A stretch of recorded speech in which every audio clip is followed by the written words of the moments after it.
Caitlin's here. Caitlin, I was just about to start. Can you hear me? Yes, sir. Okay. Um, do you have any questions before? Well, my plan was to do the lecture on sculpture, but also to add a little bit of extra information about um, the transition of art from the late Hellenistic into the Roman period. So I was going to do that as well. Do you have any questions related to Unit 3? No, sir. Okay. Do you have anything you want me to cover from Units 1 and 2? I think everything's good. Okay. All right. And you're good in terms of you've got homework one and art assignment one and design sketch one done for I'm tonight. d- I'm gonna do them after this meeting. Okay. One thing I sent it, I actually did a little bit of an extension for you guys. So for those of you who can stay up late, it actually will close it at 2 o'clock in the morning. But I'd prefer to get it done way earlier than that. I can't Oh stay yeah. past 9 o'clock, but I know some people appreciate those extra 2 hours. Okay. All right. So in terms of the lecture, I haven't actually posted this one yet, but earlier this afternoon, I recorded a lecture on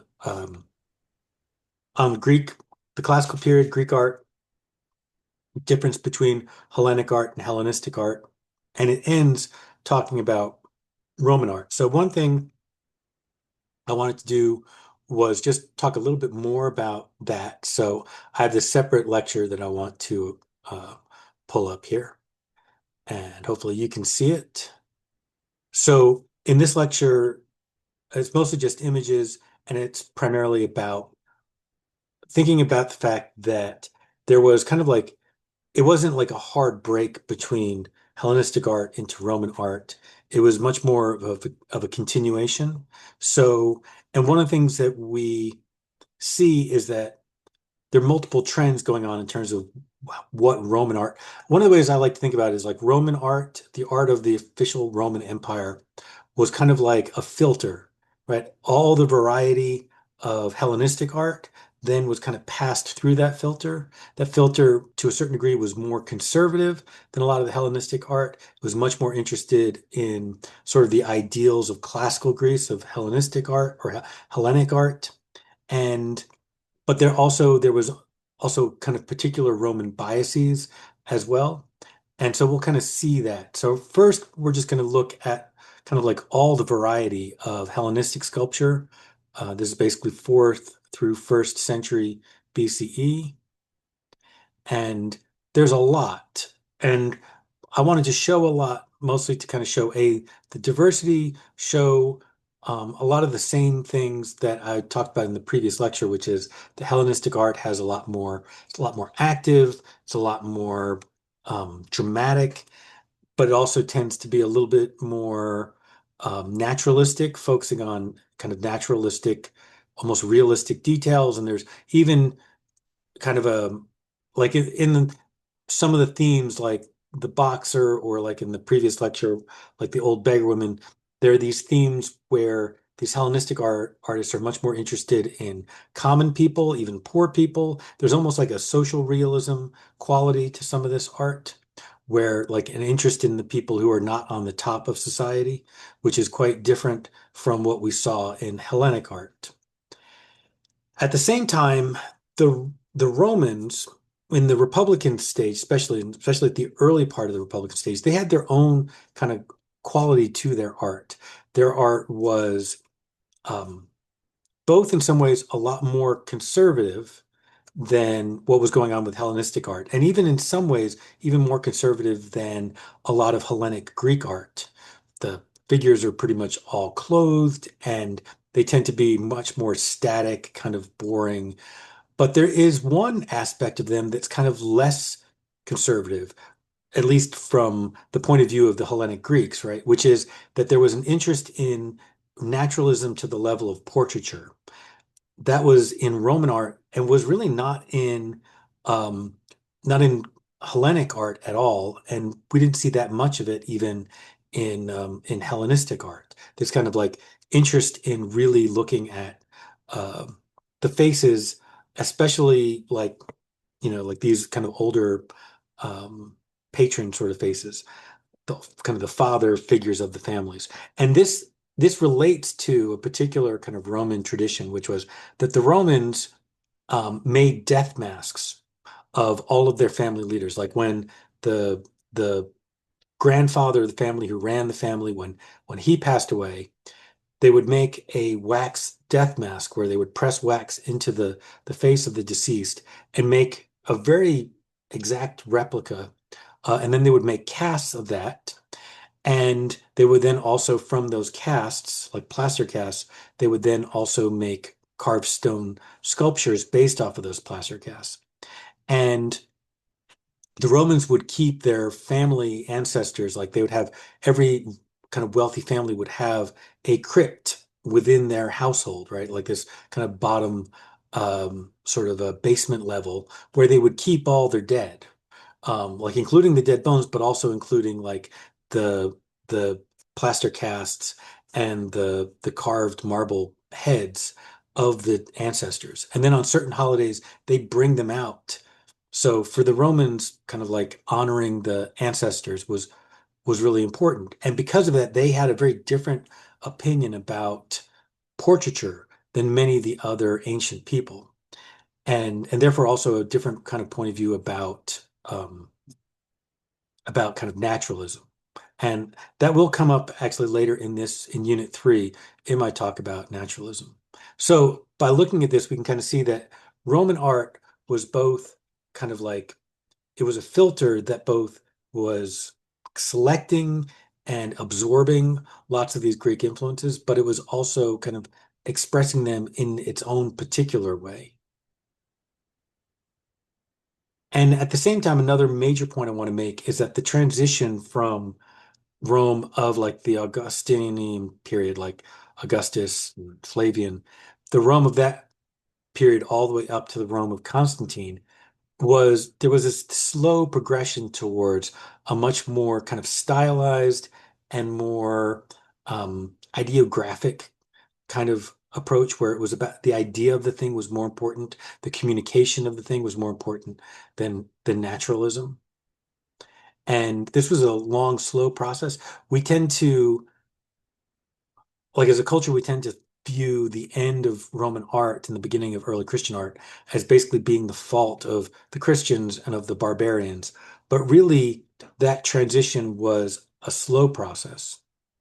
Um, so also I wanted to emphasize another major thing about Roman art and how the Romans absorbed Greek influence, but then expressed it, was that the Romans were, compared to the Greeks, were as enamored with architecture as the Greeks were, but they were much more, they approached it like engineers and like programs. And so they had a very practical kind of approach, which led to them doing things like they invented their own form of concrete. The concrete that they invented is actually better than the concrete that we use today. Much more expensive to make, but better than the concrete that we use today. And and because of that, their approach to how they use the influence of Greek architecture was very had a very practical side to it and a very kind of engineering side to it of like, yeah, we want it to look good like a good Greek temple, but we also want to be able to make a ginormous dome. And so they did. Lastly, we have a lot more examples of Roman painting, both like some of these Egyptian Roman paintings they're done in encaustic, or like the Roman paintings from Pompeii.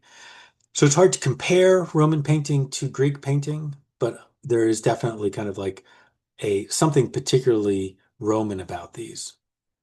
Okay, so that's the end of that, which hopefully will for everybody make feel like we've covered the classical period pretty clearly. Now we're going to move on to the survey of sculpture. Caitlin, do you have any questions about Roman art? No, sir. Okay. All right. So the lecture on sculpture, and I've said this before, but I want to say it again to be as clear to everybody as possible. Like there are some lectures in this class that are really important because they cover big themes, like the lecture on representation, which is the last lecture for this unit. And then there are other lectures that are really important because it's where a lot of the testable material is. And in general, the art historical lectures, the lectures about art history, and the lectures about mediums, right? Like whether it's the lecture on drawing or the lecture on ceramics, or this one, the lecture on sculpture, those are the ones that often have the most kind of testable material, the most kinds of bits of knowledge that can easily be put into a test. So this is where you're going to, a good place to start for studying. So as you can see, there's a lot of information here that we're going to talk about. So we're going to break sculpture down into a couple of different categories. The first and main category is that there is, well, we'll get to it. We're going to break it down into categories um, and look at it in a couple of different ways. So the first categories that we can think of is based off of how you make sculpture.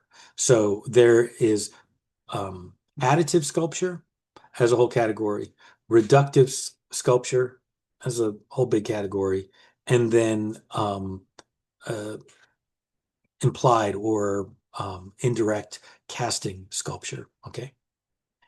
And in the larger field of additive sculpture, we really can include things like constructive sculpture, where you're like literally sticking large pieces together, but all the way to modeling, like where you're working with something like ceramics and you're molding and forming it. Those all count as additive sculpture. So additive sculpture is any kind of way of making a sculpture where you are literally adding pieces to it. You're building up by adding. Ooh, we have someone else in here. Who else is here? Oh, Jasmine. Jasmine, can you hear me? Yes. Okay. Do you have any questions before we move on? No, sir. Okay, so we're covering the lecture on sculpture. So, by the way, I just did a lecture earlier today on classical art. So, starting with classical Greece, going all the way back to the archaic period, and then pairing Hellenic art versus Hellenistic art, and then a little bit of a discussion about Roman art. So, and that will be posted on YouTube soon, and then I'll send links to everybody as well as this lecture. So hopefully tomorrow you'll be able to see that. Okay, so we were just covering that one of the main ways that we can define sculpture is in terms of how you make it. So additive sculpture is any kind of way of making sculpture where you are literally adding parts to each other. And that could include things like where you're like modeling and molding, such as like ceramics, working with clay, but it could also include things where you're fixing them together with screws like wood. All that counts as additive sculpture. Reductive sculpture is generally forms of sculpture where you're carving away.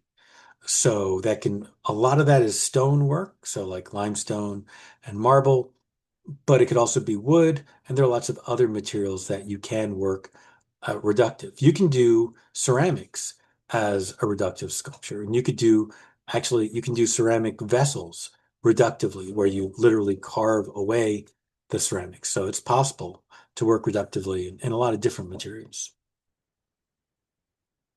And then lastly is indirect sculpture. So indirect sculpture is where you make a thing, like a model, then you take a cast of that model, then you make a plaster cast of the cast, and you can then, using that cast, you can then pour, like a molten metal into it to then make a solid piece or a hollow solid piece.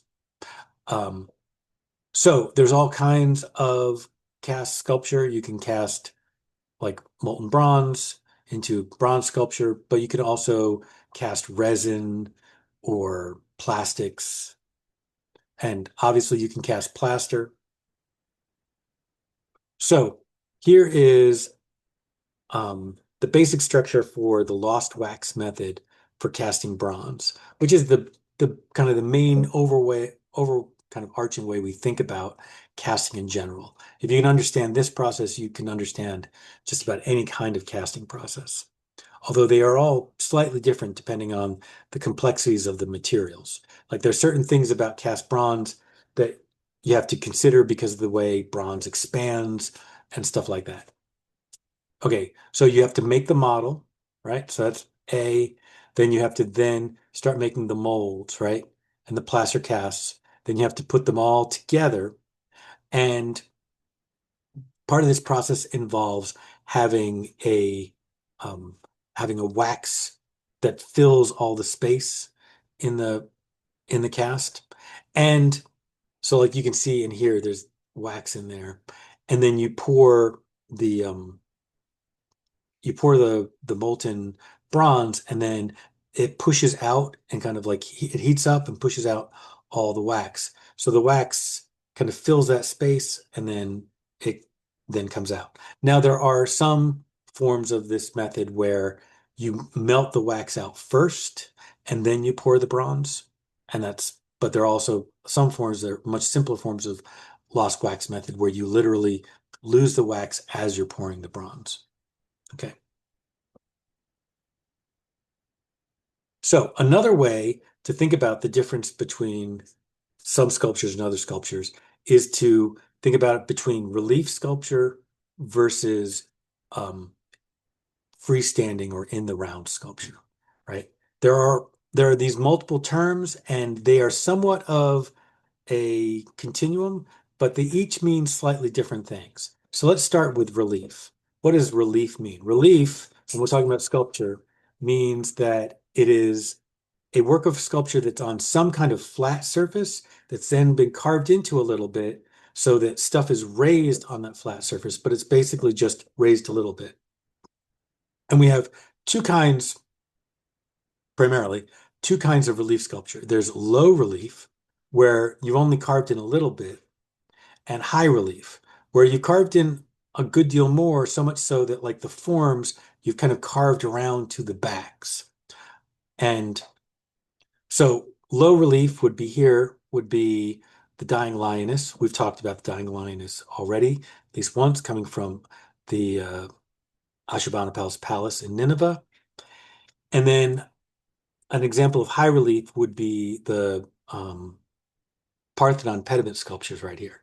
Now, they are a special kind of high relief, which was that they were made in parts, right? So that like they were literally made to go up into a niche space. But like from our point of view right now, they look actually kind of like freestanding sculptures because that's the way they're being displayed. If you go to the British Museum, you can walk around them and go to the back, right? But that's not how they were meant to be displayed. They were meant to be put up in the top of the building in the pediment.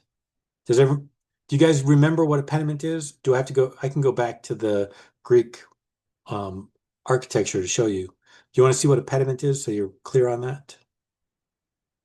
Caitlin? Yes. Okay. Yes, sir. All right. Hold on. We're going to fly to Greek architecture. So in the Greek lecture, I talk a little bit about the different Greek orders, um, specifically the three main orders, Doric, Ionic, and Corinthian. So here, right, you see on the Parthenon, see that kind of triangular spot up there at the top? That's what's called the pediment. Okay, it's that triangular space that's above the front of the temple. And the same with right here, the Temple of Corfu, Temple of Artemis of Corfu, right? That's the pediment. And the Greeks would fill the pediment with sculpture. But since they're building the building out of multiple pieces of stone, it eventually occurred to them that it would be easier to build the pediment instead of as one single stone, as multiple pieces that are then assembled together. So that's what they're doing with the Parthenon. Okay. Does that make sense? Yes, sir.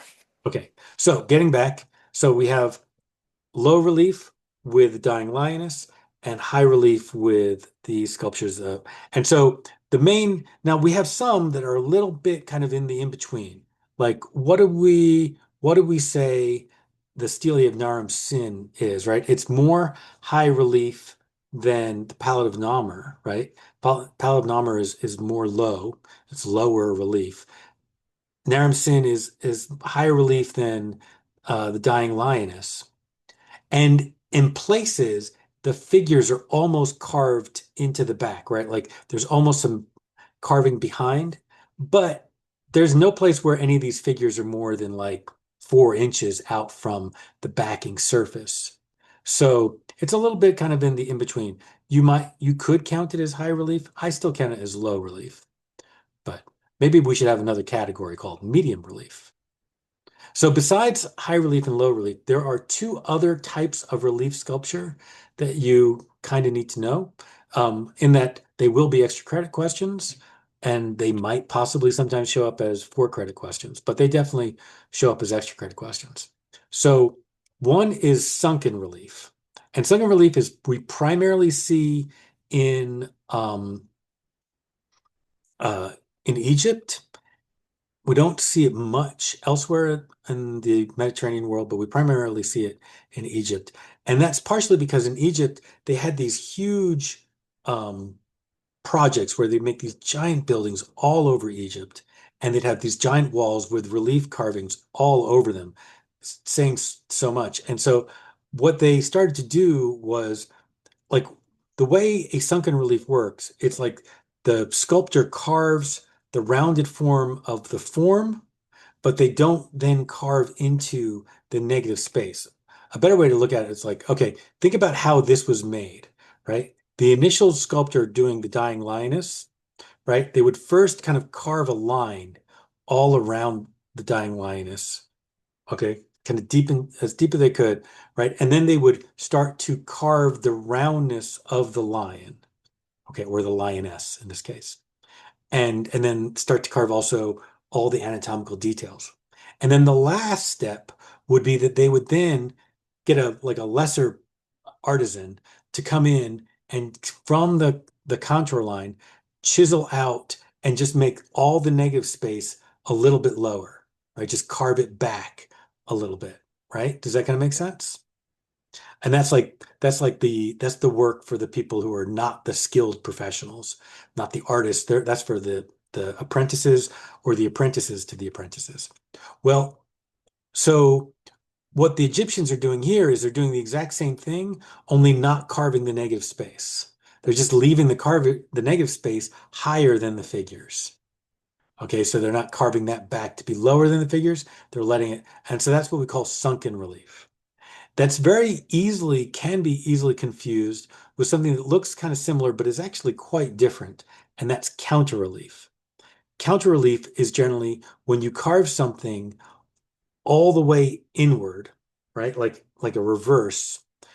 The best way to think about or counter relief is that if you press it into something, you are then going to make a positive. So if you like this is a signet ring, right? Like if you had a ring or a cylinder seal and then you press it into a surface, it's then going to make a positive carving or positive form.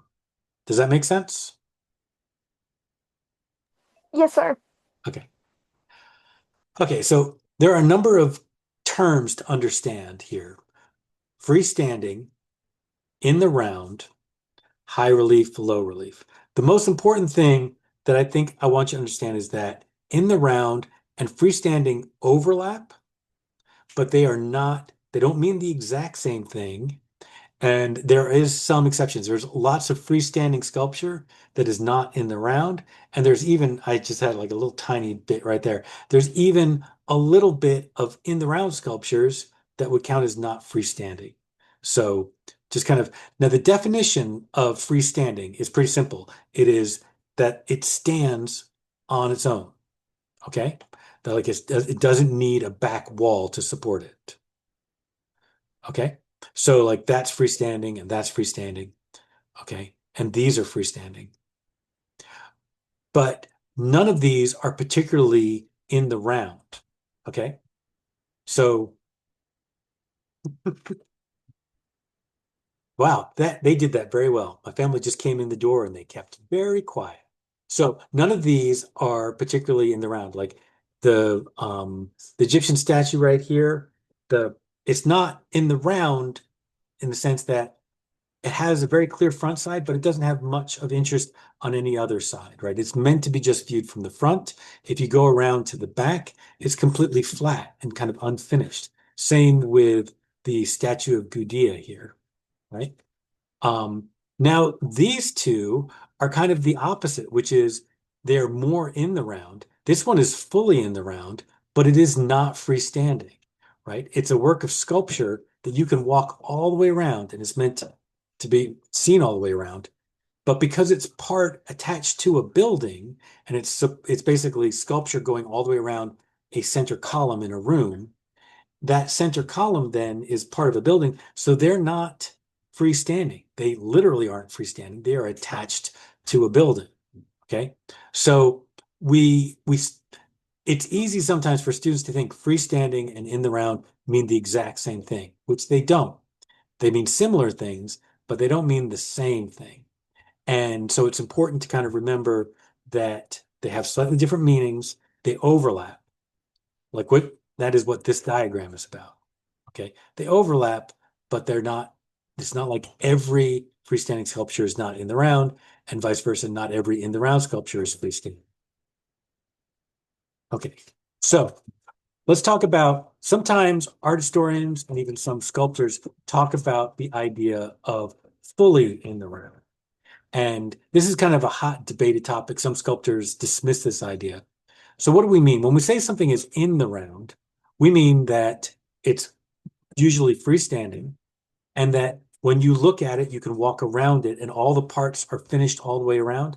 Like if you go up to David here, you can walk behind David and David is complete and beautifully carved from every direction. But many people would argue that Michelangelo's David is not fully in the round, but Bernini's David is fully in the round. And so what do I mean by that? So Michelangelo's David has basically two main points of view, right? You could view it this way from this angle, or you could view it looking straight at him, like him looking us down, like he's about to kill us, which is what he's about to do. He's about to kill somebody. And so he's looking at us like, yeah, I'm ready to take you on. And that's pretty much the two main views. Every other view is less important than those views, right? And the sculpture doesn't particularly try to convince us or engage us into walking around. But if you look at Bernini's David, who is much more in the act of actually doing the slinging, right? He is in combat. Bernini's David is designed like a continuous spiral. And so every shape, every kind of negative volume that it creates and positive volume, they're all kind of wrapping around, spiraling around the form. And everything is kind of like asking you, like when you see it in person, you immediately want to walk a little bit over to the left or around, just see a little bit more and then walk around. It encourages you to see the whole thing. It's engaging the space and the volume all around it equally. Okay. Does that kind of make sense? So there's a that's one of the differences that some art historians, some sculptors make, is the difference between something being in the round versus fully in the round. Okay. And like I already hinted at, one of the important things about sculpture and how it engages space is the way it uses negative space volumes, right? Like Henry Moore right here, in the way he's using negative space volumes, or Hepworth, the way she's using negative space volumes. And this kind of obsession with negative space volumes is kind of interesting, is that very much a British sculpture kind of thing. Um, I mean, there are others, but like it's very much a part of the tradition of British sculpture. So now we're going to talk just about some contemporary sculptors and starting first with 20th century sculptors and kind of like pushing the boundaries of what is or isn't sculpture. And and then we'll get to some more contemporary. And the sculptures here include a wide variety. We've already talked about Alexander Calder and his acrobats, how they're kind of like pushing the boundaries between what is sculpture and what is drawing. They're like physical line drawings existing in volume in space, or something like Rauschenberg's piece here, which is kind of like halfway between, is it a work of sculpture, or is it a painting just lying on the floor, or is it something in between? Is it a collage? Right? And the same kind of like with Picasso's Bull's Head. How much is it a work of sculpture and how much is it just some found objects that are kind of put together? This Bull's Head is a bicycle seat and then the handlebars of a bicycle just kind of rearranged to make a bull's head. And then like all the way to the extreme, which is like Duchamp's fountain, which is simply just a found urinal. So another way of kind of like thinking about, now we're getting to much more contemporary work. So Donald Judd and Richard Serra, and thinking about how how minimal can sculpture be. I love Donald Judd's work, and we'll talk more about him towards the end of class. But there was a piece like this one, pretty similar at the museum in Bloomington, Indiana, where I went to graduate school, and it was one of my favorite pieces to see at the museum. And yeah, I love the fact that they showed it almost all the time. Richard Serra's work is pretty impressive. Someone needs to calm this dog down. Can you guys hear that? That dog is just running around crazy. Okay, onward. Contemporary sculpture some more. So, um, Love, can you calm? So, um, talking about Jeff Koons here, and I especially like Rabbit and okay. Hold on a second.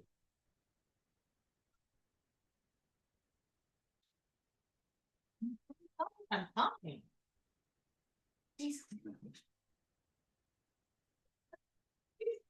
I got him. I'm back. Where were we? We were talking about Jeff Koons. So Rabbit, there's a version, I don't know how many casts Jeff Koons has made of that piece, but the Baltimore Museum of Art owns one. And actually, I think also the High Museum of Art owns one. And I've seen them at both places. And they are pretty amazing because like it's highly polished aluminum. Obviously, it looks like it's a light balloon, but it is not. It's a solid piece, and you can't get too close or the guards will get mad at you. Don't touch. But I also really like his piece Puppy. Another contemporary sculptor is Tom Friedman, not to be confused with the economist Thomas Friedman. And Tom Friedman does all kinds of work. He's very, very clever, very conceptual. I love the total box piece here, in that it's a box, it's like a real life object designed to look like it's a pixelated object, and it's made entirely out of total boxes, right? Like the whole thing is collaged together, just bits and pieces of total boxes again and again to make a giant size, extra large version of a total box. And this probably is the end. Yeah, this is my of all the sculptors in this contemporary section. Rachel White-Reed is my favorite. I think her work is just gorgeous. And if you remember, I was mentioning earlier how the tradition of British sculpture is very much interested in negative space and negative volume.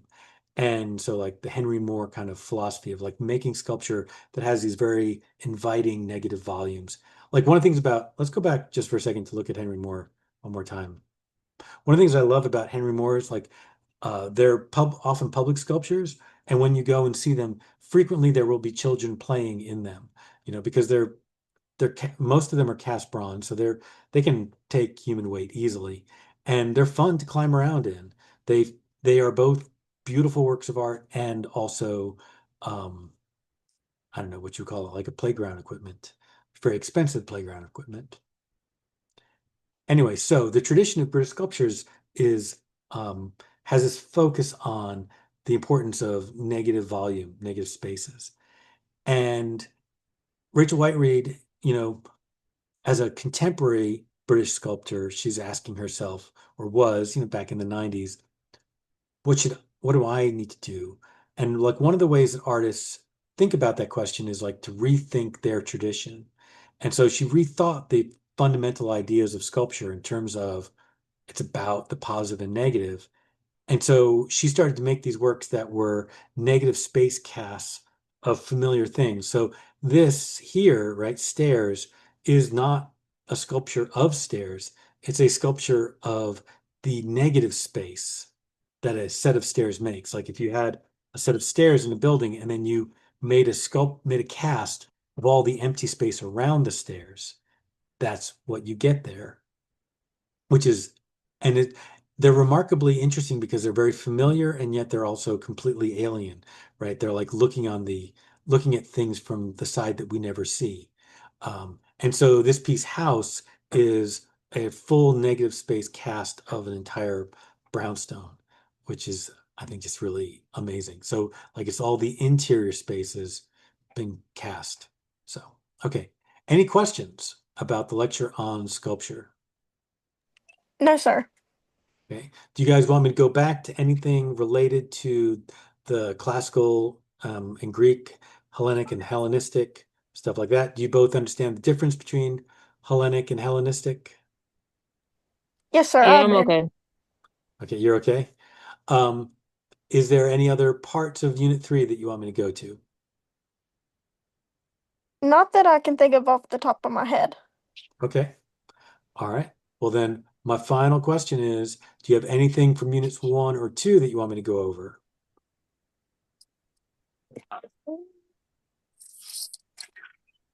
I'm okay. I kind of been studying on my own. Okay. So we will have a quiz this week as well on Friday. It'll be quiz number 2, and it will be primarily on units 3 and 4. So unit 3, I'm covering mostly today and a little bit tomorrow, and then unit 4 I'll cover some tomorrow and some on Wednesday. But the videos are all available as well. And unit 3, we start with classical Greece and we go to Rome, and then we're talking about sculpture and some other issues. And then in unit 4, we're talking about the end of the Roman Empire, the beginning of early Christian art, going all the way into medieval art. And we're talking about architecture as the art medium. And I think scale is one of the main design elements that we talk about. And yeah, I think so. Make sure to know those parts of units 3 and 4 by Friday. And we will definitely the 7 o'clock Zoom on Thursday will be reserved for a study session. And I'll post it like I posted the last one. Okay. Any other questions? So, Okay. All right. Well, you guys have a good rest of your evening. I'll speak to you later. You too. Thank you. all Okay. right, thank you.